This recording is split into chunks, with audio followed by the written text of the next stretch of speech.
Okay, so linear independence is a pretty abstract topic, so let's bring it down to earth. Let's work through an exercise with actual numbers. And this comes directly from Quantum Computation and Quantum Information, the Mike and Ike textbook for quantum computing. This is exercise 2.1. The question is, show that the following vectors are linearly dependent. And here we have our vectors. Vector u is 1, -1. Vector v is 1, 2, and vector w is 2, 1. And what we need in order to declare linear dependence is we need to add these three vectors up in a way that we get 0. So some weight times the first vector plus some weight times the second vector plus some weight times the third vector, that will give us 0. And it turns out that we can do it like this.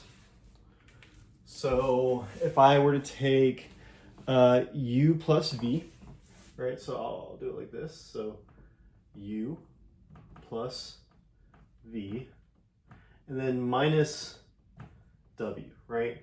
So I've put, so my weight for the first vector is just 1. My weight for the second vector, v, is also just 1. And my weight for w, the third vector, my weight is -1. So u plus v minus w, and what that looks like if I take these numbers and put it back in. So we have 1, -1, plus 1, 2, and then minus 2, 1. And the calculation is pretty straightforward from here. We're going to create a vector. So 1 plus 1 minus 2. So 1 plus 1 minus 2. And then -1 plus 2 minus 1. So -1 plus 2 minus 1.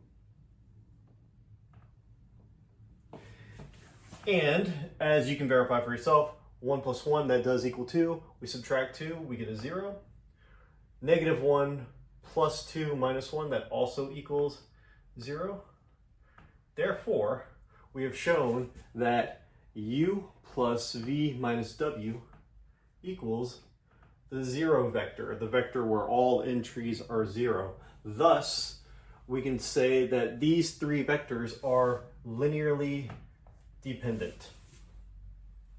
They depend on each other.